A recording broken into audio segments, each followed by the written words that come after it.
은총을 더욱 받더라. 우리 지난번에 암흑기에 대해서 이야기했습니다만은 남의 이야기 아닌 것 같아요. 우리나라도 이러다가 암흑기로 가겠다 이런 생각도 들기도 합니다. 위기의식을 느끼는 그런 시대를 살아가고 있습니다. 이 엘리와 그 아들들이 이끌어가던 이 제사장으로 이끌어가던 이 시대, 정말 힘들었던 시대죠. 그러나 어떻게 이 시대를 넘어가는가? 악과 대항해서 싸우고 그들에게 대들고 그렇게 이긴 거 아닌 것 같아요. 사무엘이 이길 수 없는 싸움이거든요. 어떻게 했을까? 우리 오늘 읽었던 마지막 말씀처럼 아이가 점점 더 자라났기 때문에 이길 수가 있었죠. 그래서 이길 수 있는 방법은 하나입니다. 우리가 더 믿음으로 성장하는 방법밖에 없습니다. 그리고 또 하나, 여호와와 사람들에게 은총을 더욱 받더라. 그의 시기, 질투 세력들, 또 견제 세력들이 얼마나 많았겠어요. 될 수 없는 사람이 올라가니까 굴러온 돌이 박힌 돌 뽑는 이런 형국이잖아요. 견제 세력들이 얼마나 많고 또 끌어내리려고 하는 사람 많겠습니까? 그러나 가능했던 그 이유, 사람들에게, 하나님에게 은총을 더욱 받으니까, 더 받으니까 되어지는 것입니다. 그래서 이 시대에 우리가 살아갈 수 있는 방법, 믿음으로 나아갈 수 있는 방법은 하나밖에 없습니다. 하나님께 은혜, 힘들면 힘들수록, 안 될수록 어떻게 해요? 은혜 더 받으면 된다. 은혜 더 받아야 된다. 이런 마음으로 이 시대를 헤쳐나갈 수 있길 바라겠습니다. 지난번에 말씀드렸듯이 이 엘리 제사장의 아들들의 범죄, 예배가 무너지니까 신앙이 무너지고 또한 범죄로 인해서 사회 전체가 무너지는, 나라가 무너지는 이런 일이 일어났다고 했습니다. 그 이유는 혼자 범죄한 것 아니라 사실은 이 카르텔이 돼가지고 범죄 카르텔입니다. 그래서 제사장 무리가 장악하고 있고 요직을 장악하고 있고 그리고 어떻게 해요? 이 아들들을 이용해서 그들의 이권을 챙기고 있는 것입니다. 아들이 사실 거기에 노련하는 거거든요. 죄를 짓고 그런 것도 있습니다만은 그래서 이야기합니다. 가가지고 자기가 직접 가가지고 제사 드리는 재물을 빼앗은 게 아닙니다. 제사장이 직접 가서 그런 게 안 해요. 그 밑에 사람들이 가가지고 어떻게 해요? 우리 제사장이 이제는 수육이 질린단다. 이제는 숯불 고기 좀 먹고 싶단다. 숯불 갈비 해드리니까 바로 가져가라. 그러니까 안 됩니다. 그래도 하나님께 먼저 드리고 가져가야 안 되겠습니까? 하나님께 먼저 드리고 다 드릴게요. 그런데도 뭐라고 이야기하죠? 한 대 맞고 줄래? 그냥 줄래? 그래 강제로 빼앗아갔다 그랬습니다. 그래서 불만 많았고. 그런데 제사장에게 만약에 10kg의 고기를 드렸다. 그러면 10kg만 뺏어왔을까요? 그 밑에 사람들이? 아니지요. 10kg를 드렸으면 상납하면 그들은 어떻게 해요? 20kg, 30kg 빼앗아 오는 거지. 그래서 10kg 주고 나머지는 그들이 나눕니다. 이 나누는 재미에 흠뻑 빠져가지고 어떻게 해요? 그들이 계속 더 하는 거죠. 그게 더 심해져가지고 이런 문제를 낳았고, 거기서 끝나는 게 아닙니다. 신앙적인 문제에서 끝나는 것이 아니라 이 성전에서, 성막에서 수용되는 여인들, 정말 하나님들 잘 섬기려고 하고 애쓰는 얼마나 예뻐 보여요. 그렇죠. 그런 여자에게 어떻게 여기서 동침하였다. 겁탈해가지고 이런 성범죄를 또 일으키거든요. 그래서 이게 그 시대에 문제가 되었고, 지금 같으면 막 탄핵했겠죠. 이래가지고 막 난리 났던 것 같아요. 그래서 이런 소리가, 백성들의 소리가 막 여론이 막 들립니다. 아들들이 이렇게 하고 있습니다. 마음에서 하니까 엘리도 들었어요. 그러나 오늘 성경이 이야기하고 있습니다. 엘리가 매우 늙었더니 그렇게 나오고 있습니다. 늙었는데 어떻게 늙었어요? 매우 늙었어요. 그리고 아들들이 뒤에 안 나왔습니다만 아들은 뭐라고 해야 될까요? 머리가 컸더라. 그렇게 나온 거예요. 그건 생략된 것 같아요. 그래서 아버지는 매우 늙었고 아들은 머리가 커가지고 어떻게 해요? 아버지의 말 듣는다 안 듣는다? 아버지의 말 안 들을 때가 됐다는 것입니다. 안 듣더라는 것입니다. 뒤에 말 안 듣는 건 나와요. 아버지가 이야기하는데 말 들어요 안 들어요? 안 들어요. 그러면 우리는 이야기하거든요. 저는 전에 그렇게 생각했어요. 이 아버지가 마음이 약해가지고 팔이 안으로 굽는다고 자기 아들한테 책망 못해가지고 이 정도 같으면 뭐 해야 될까요? 직무 정지시켜야지요. 안 그렇겠어요? 그리고 제사장직을 박탈해야지 이 정도 같으면. 그런데 판이 안으로 굽는다고 자기 아들 걱정하고 마음이 약해가지고 자기가 왜 그랬느냐 그러지 말아라 그러면 안 된다 그렇게 끝냈느냐 좀 매몰차게 했으면 아들이 안 죽었을 텐데 그런 생각했거든요. 그러나 지난번에 이야기했듯이 이것은 아들만의 문제가 아니라 그들을 붙잡고 있는 무리들이 그들이 강력하거든요. 그래서 엘리 대제사장은 사실은 마지막 결재권만 있고 실제 실력을 행사하는 사람들은 그 무리들이었습니다. 제사장 무리들. 그렇기 때문에 아들에게 더 크게 했으면 어떻게 해요? 아들도 반발했겠지만 그 무리들이 반발해가지고 있을 수 없을 것 같아요. 그러니까 다음 대권을 이을 사람에게 이래서는 안 됩니다. 이런 흠집을 남기면 안 됩니다. 아마 이런 게 있었기 때문에 못하지 않았나 그렇게 생각할 수가 있겠지요. 그렇게 했고 또 더 심하게 나갔으면 오히려 엘리가 화를 입었을 거예요. 그걸 아는 사람이기 때문에 나이가 많아서 그 정도를 알아요. 이러다가는 내가 당하겠구나. 아마 알기 때문에 좀 한 발 물러선 것 같아요. 그래서 이런 일들이 났고 이 악행들이 일어나게 되었다고 하는 것입니다. 얼마나 안타까운 그런 일입니까? 그러나 하나님은 살아계시죠. 하나님은 왜 이것을 두고 보시는가? 하나님 계시는가? 뒤에 나오고 있지 않습니까? 하나님께서 그들을 죽이기로 뜻하셨더라. 매를 때려서 고쳤을 사람이 있고 안 되면 그냥 죽여버릴 사람이 있는데 이 사람들은 어떻게 해요? 다윗 같은 경우는 하나님이 매를 때려서라도 고쳤습니다. 뭐 자녀들 그렇게 이야기하고 있는데 하나님께서 여기는 어떻게 해요? 그냥 죽이기로 작정했어요. 이런 것을 보게 되는 거죠. 이런 일들이 일어나게 된 이유가 뭔가 근본이 죄 때문입니다. 죄가 이토록 무서운 거거든요. 그래서 성경에서는 사망아 너희에 쏘는 것이 어디 있느냐? 너희에 쏘는 것은 죄니라. 죄라고 이야기했지요. 이 죄가 들어와가지고 우리를 찌르고 우리를 죽입니다. 결국 이 죄를 어떻게 해요? 마귀가 이용해서 이 죄를 타고 들어오거든요. 마귀가. 그래가지고 이 죄를 가지고 끝까지 물고 뜯고 해가지고 어떻게 해요? 결국 무너뜨리고 말지. 이게 세상의 형국들이죠. 너무 안타까운 모습입니다. 그러나 이 죄를 이기기가 얼마나 어려운지. 붕어가 떡밥을 좋아하거든요. 다른 미끼는 그냥 바로 달아서 하잖아요. 붕어 떡밥은 왜 떡밥인가 제가 생각해 보니까 이 붕어밥을 모아요. 이렇게 똘똘똘 뭉쳐요. 뭉쳐가지고 이 바늘에 다 끼워요. 그래서 떡밥이 아닌가 그렇게 생각할 수 있겠습니다. 그래서 다 이가서 물에 이으면은 물속이니까 가만 안 있고 좀 움직입니다. 이 떡밥이 좀 움직이면 붕어가 떡밥을 너무 좋아하거든요. 그래서 탁 하다가 저거 먹고 싶은데 근데 붕어도 알아요. 저거 먹으면 죽는다. 저거 먹으면 죽는다. 그래도 먹고 싶은데 하다가 저거 먹으면 낚인다. 이걸 알아요. 붕어들이. 아는데도 떡밥을 얼마나 좋아하는지 붕어들이 그거 흔들리면 보면 와 알면서도 물어버리죠. 무는 순간 하는데 빠져나올 수가 없어요. 그 낚싯바늘이 휘어져 가지고 못 빠져나오도록 만들었거든요. 그런데 우리 낚시하는 사람들은 하다 걸렸다 물었다는데 그것도 빠져나갔네 그러잖아요. 쉽게 빠져나가는 것 같지만 사실 그 물린 고기들은 쉽게 빠져나갈 수가 없어요. 어떻게 해야 빠져나가는가? 입이 찢어져야만 빠져나갈 수 있어요. 그렇게 해서 빠져나간 거거든요. 그 고통 이루 말할 수 없습니다. 빠져나가려고 하면. 그렇게 해서 겨우 빠져나갔어요. 그러면 다시 이래 떡밥이 오면은 어떻게 해요? 다시는 쳐다보기 싫다. 이래야 되잖아요.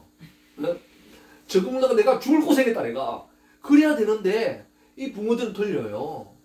그래서 붕어 IQ가 얼마냐 사람들은 이야기합니다. 뭐 실제 그렇지는 않습니다만은 3초다 그러거든요. 돌아서면 또 잊어버리고 또 먹으니까. 그 정도 떡밥을 좋아해요. 그래가지고 탁 돌아서면 아픈데도 어떻게 해요? 저거 뭐 맛있게 생겼다. 저거 먹고 싶은데 먹으면 또 찢어진다. 하면서 그러다가 또 먹어버려요. 이게 붕어예요. 야 너무 안타깝잖아요. 알면서 그렇게 되는 거예요. 우리의 죄도 마찬가지거든요. 그 알면서도 하고 또 모르고 당하고 이런 경우가 있어요. 모르고 당했으면 어떻게 해요?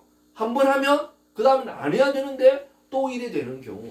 너무 안타까운 모습을 보게 되죠. 그래서 결국 이 제사장의 아들들이 바로 이런 경우, 완전히 물린 경우지요. 자기 혼자만이 아니고. 그리고 이 아들이 쫓겨나면 어떻게 될까요? 그들에게 빌붙어 사는 무리들이 같이 쫓겨나는 거죠. 그러니까 이 사람들이 이거 지켜야 되고, 이래서 서로 이렇게 하는 이런 형국이었었고, 그래서 아버지는 또 이러지도 저러지 못하고, 하나님께서는 그걸 알고 있지요. 그래서 하나님께서는 단단히 결심을 한 것 같아요. 하나님의 결심. 정말 이 시대가 이렇지 않는가 또 생각하게 되죠. 우리 시대는 뭐 성경은 좀 다릅니다만은 쉽지 않거든요.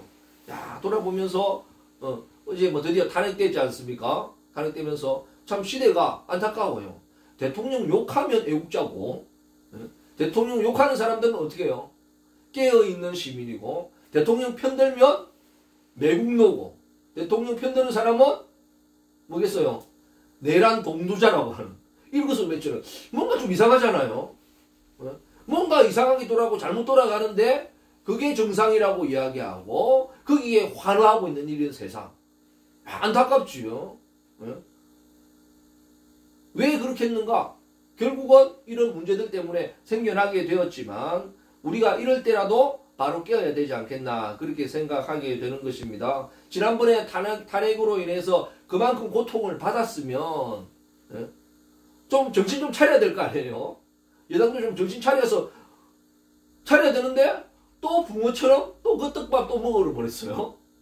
그래 또 고통당하는 이런 시대. 이제는 빠져나가기가 참 쉽지 않을 것 같아요.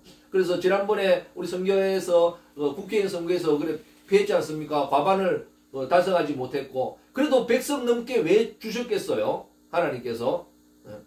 야당은 당연히 비상계엄을 막았죠.